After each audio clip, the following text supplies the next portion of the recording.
नमस्ते, प्रणाम। मैं हूँ पूर्णिमा, स्वागत करती हूँ खुशबू यादव ऑडी गीत के चैनल पर। तो प्लीज़ आप लोग सपोर्ट करिए। आज हम सोहर गीत गाने जा रहे हैं दीदी के साथ बहुत दिन के बाद। कैसे लगेगा कमेंट में बताइएगा। और इस महीने में सोहर गीत भी चलता है, ऐसा नहीं है काली कजरी कजरी कजरी लड़के होते नहीं, मैंने बहुत ज़्यादा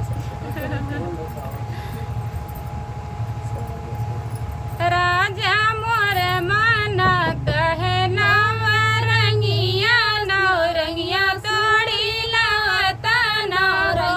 राजा मोर माना कहे नवरंगिया नवरंगिया तोड़ी लवता नवो। रनिया कैसे के तोड़ी नवरंगिया रखवरवा देखी लई है हो।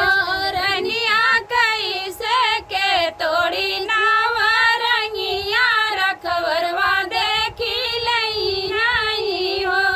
राजा धीरे धीरे डरिया हो नाया बेलस होई के तोड़न हो।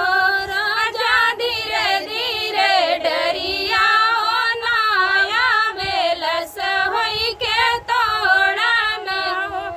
रनिया धीरे धीरे डरिया हो नाये बेलस होई के तोड़े बेलस होई के तोड़े हो।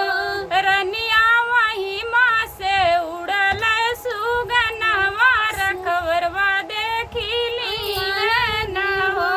रनिया वही माँ से उड़ल सुगनवा रखवरवा देखी ले हो।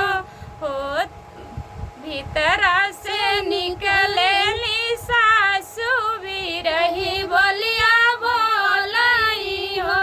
बहुआरी धैना ले तू जीभी पे गिया तूता हमारा चर भइले हो। बहुआर धैना ले तू जीभी पे गिनिया तूता हमारा चर भइले हो। घराम से निकलै जेठनिया बिरही बोलिया बोलाई हो। देवरानी धैना ले तू जीभी पे गिनिया देवरा मोरा चरा भइले हो। देवरानी धैना ले तू जीभी पे गिनिया देवरा हमारा चरा भइले हो। बहरे से आवेली ना नदिया बिरही बोलिया बोलाई रही बोलिया बोलाई हो। भाभी धैना ले तू जीभी पे गिनिया बिरना हमारा चोरा भइले हो। भाभी धैना ले तो जीभी पे गिनिया बिरना हमारा चोरा भइले हो। सोहर गीत आप लोग कैसे लगा कमेंट बताना। मुझे किसी ने